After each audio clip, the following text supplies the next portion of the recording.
If you're moving to Milwaukee with around $400,000 to spend, the biggest surprise will probably not be the price. The surprise usually happens once you start seeing more homes in person.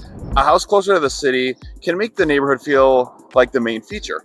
A suburban option at this very same price point can suddenly make more square footage, garage space, and a real backyard feel almost impossible to ignore.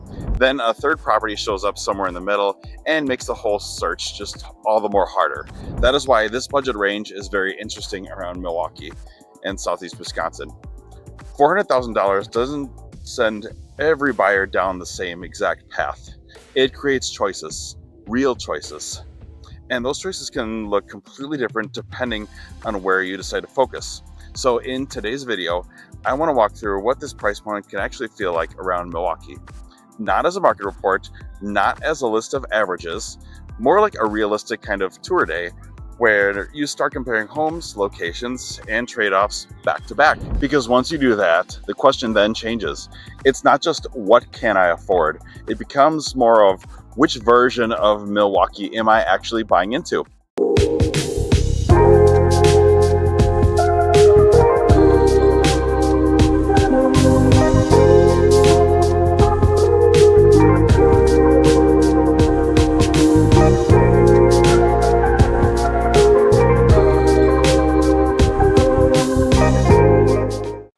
Now let's talk about before the search actually starts.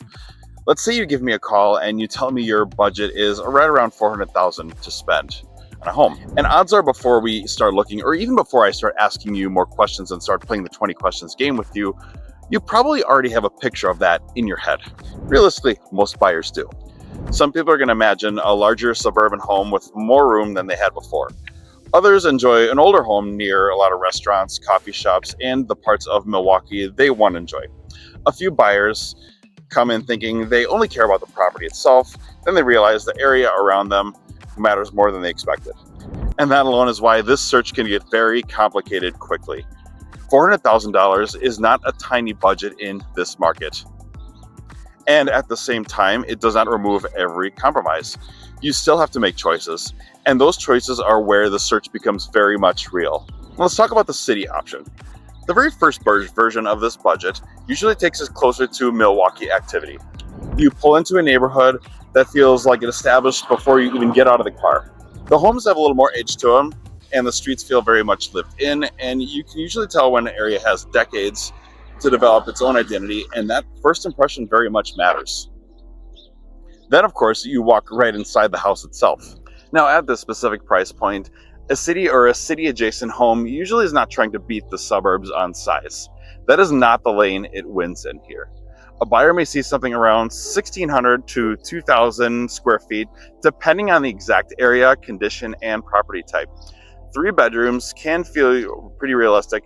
2 bathrooms may be on the table. The garage situation varies a lot, and the lot is usually not going to feel huge compared to what you might see a little further out of the city limits. Still, these homes can make a very strong first impression fast. Now, older hardwood floors can change how a room feels. A staircase, built-ins, original trim, or windows with a little character can give the house a personality that doesn't always show up in the listing photos. That matters because buyers remember how a home feels. Now, a newer property may check more boxes on paper, but an older home with character can sit in someone's mind all day after they leave the home. And that is where buyers often surprise themselves. They thought they wanted a cleanest layout or the most updated kitchen, then they walk into a home that has a completely different feel, and suddenly they're asking questions that they did not realistically expect. Questions like, how old is the house? What has been updated? How close are we to some of the restaurants around here?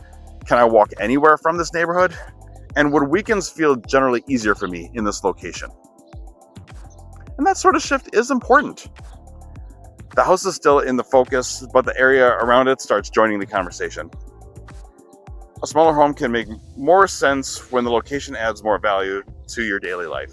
If dinner is close, if coffee is convenient, if local places are actually part of your routine, then the property becomes more than the square footage listed online. How about the catch with older homes? Now, that does not mean that the city option is automatically the right choice. Older homes definitely deserve more of a careful look. The condition of it matters. A beautiful living room doesn't erase an aging roof, outdated mechanicals, limited storage, or a basement that needs attention. Character can be very valuable, but it also distracts buyers from practical questions. Like, are you comfortable with an older home if locations is strong? Would a smaller yard bother you? Does the garage situation work for your life? Are you choosing the property because it generally fits you or because the neighborhood made a great first impression? Those are not small questions. And for the right buyer, the version of $400,000 can be the very best fit. You're going to get some proximity, you're going to get personality, you'll get a setting that already feels very connected to the city. But the next showing can change the entire conversation. Now take that same budget and move a little bit further into the suburbs. The difference can be very obvious before anyone even says a word. The house may sit with more room around it, the driveway feels easier, the garage starts to matter more than expected. As soon as the front door opens, the layout may feel more generous than the city option. And then a buyer who just loved the older home near Milwaukee activity can suddenly go real quiet. Now that quiet moment is usually the sound of someone recalculating in their own brain. Now the kitchen may have some more room to work, a larger living area that's going to give people much more of an easier time imagining furniture. Storage is going to appear in the places they did not see during the first showing. If there is a finished basement, the entire house starts feeling different. Now this is where relocation buyers from higher cost markets often react the strongest. They look around and they're going to think something like, this is still around $400,000.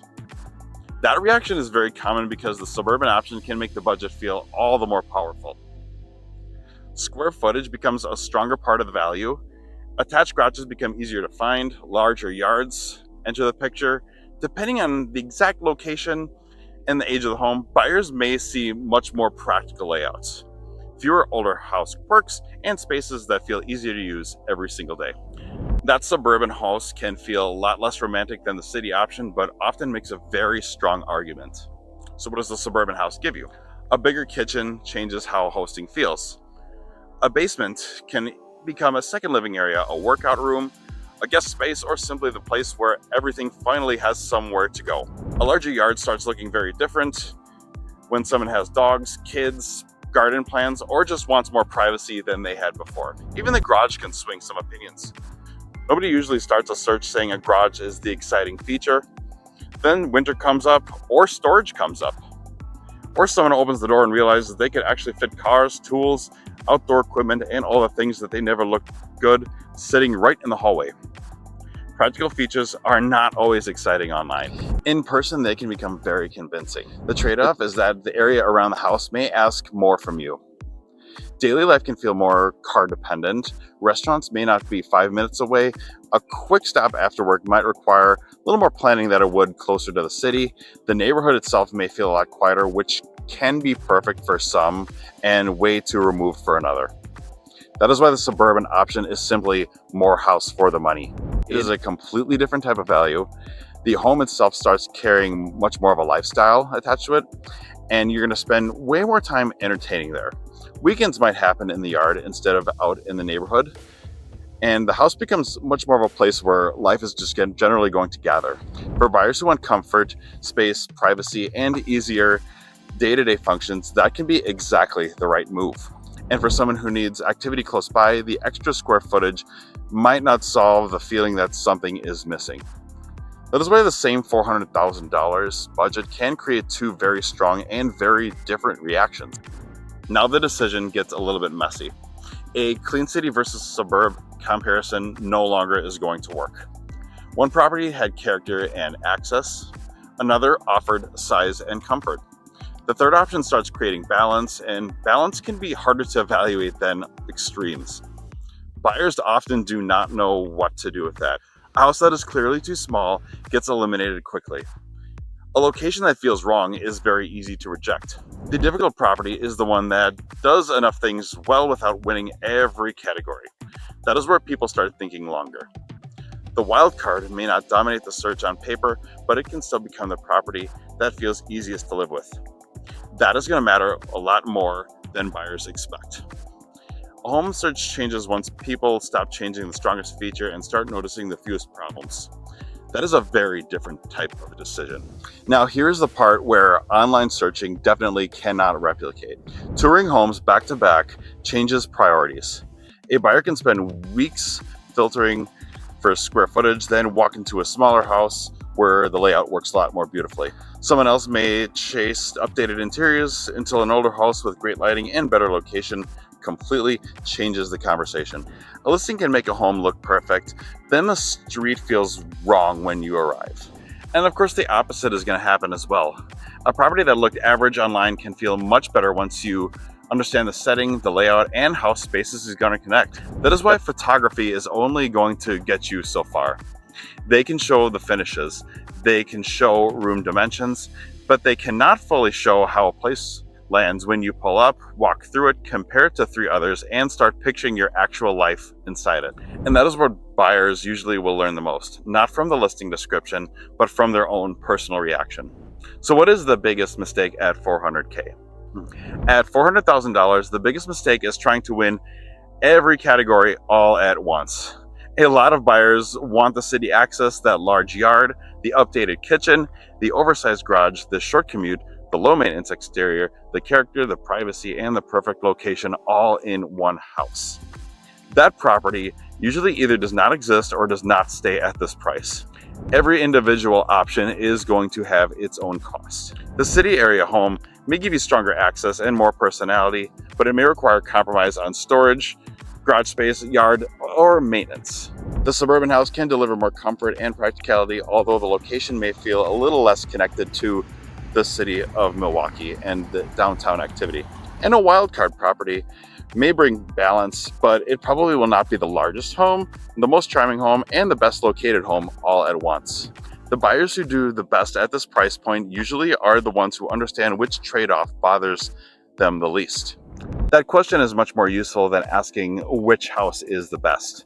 The term best actually depends on what actually is going to improve your life. If you rarely go out, pay extra for walkability may not make too much sense. Or a buyer who hates maintaining extra space should be careful about chasing the biggest house. Or perhaps older house charm is very great until the upkeep makes someone very anxious. A short commute can quietly matter more than a slightly nicer bathroom. Storage definitely sounds like a boring feature until, of course, there is none. These are the type of details that start shaping the decision once the search becomes very much real. So this is where Milwaukee can still be a very strong market for relocation buyers.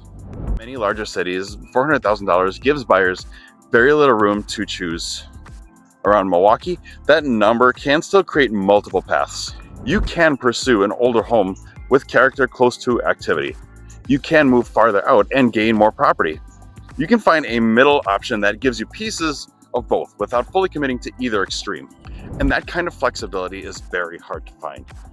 It doesn't mean the search is necessarily easy. Good homes are still very much going to move quickly. Condition is going to matter. Taxes matter. Location matters. Timing matters. But compared to a lot of higher cost markets, Milwaukee can still give buyers that feeling that a real decision is very much possible. That is the big deal. When people believe they have choices, they tend to make much better decisions. The key is not letting the number fool you. 2 homes can both be listed around $400,000 and offer completely different value. One may put the money into location, another pushes more of the value into the property itself, and a third option might not look dramatic at first, yet it works because the compromises are easier to live with. That is why the same budget can produce completely different outcomes. The purchase price is only the starting point. The real comparison is what money changes about your everyday life. So if I were helping you through this, I would not start by asking which property had the prettiest photos. I would ask, which one still makes sense after the excitement fades? Which home works for you on a regular workday? Which location helps your routine instead of fighting it? Which trade-off are you still comfortable with 6 months after the closing happens? Those types of questions usually reveal the answer faster than staring at any listings. Because buying a home is not just about winning the showing, it is about choosing the place that still works after everything becomes a new normal. That is where the right decision usually becomes all the more clear. So with that said, here is the clean comparison. Closer to the city, $400,000 often buys character, access, and a stronger connection to Milwaukee activity. But the home itself may ask for more of a compromise on size, storage, or condition. Going farther into the suburbs, the same budget can stretch into more square footage, better practical function, and a more comfortable home base, while convenience and activity may sit a little bit further away. The wild card deserves attention because it may not win every single category, but sometimes creates the easiest overall fit. And by all means, none of these choices are automatically wrong. They just serve different types of buyers and different types of people. That is the point. $400,000 budget around Milwaukee is not one conversation. It is several conversations happening at the same time. And the best choice depends on which version of the market actually matches the way you plan to live. Now, I want your honest first reaction. If you had around $400,000 to spend in Milwaukee area, which option would you pick? The older home close to Milwaukee activity? How about the larger suburban house with a lot more space? Or perhaps that wildcard property that gives you a little bit of both? Drop your answer in the comments because this is exactly the kind of decision that looks simple online and gets much more interesting once buyers start touring. If you like this video or found it helpful, be sure to hit like and subscribe at the bottom. Stay in the loop for when I release new content. And if you have any questions about anything else around the greater Milwaukee area or what those houses exactly look like in due time, reach out to me today. My name is William Lose, the real estate professional out of the greater Milwaukee and Southeast Wisconsin area. Give me a call today. I'd be happy to show you around and give you your own private tour. Thanks for tuning in. I'll see you next week.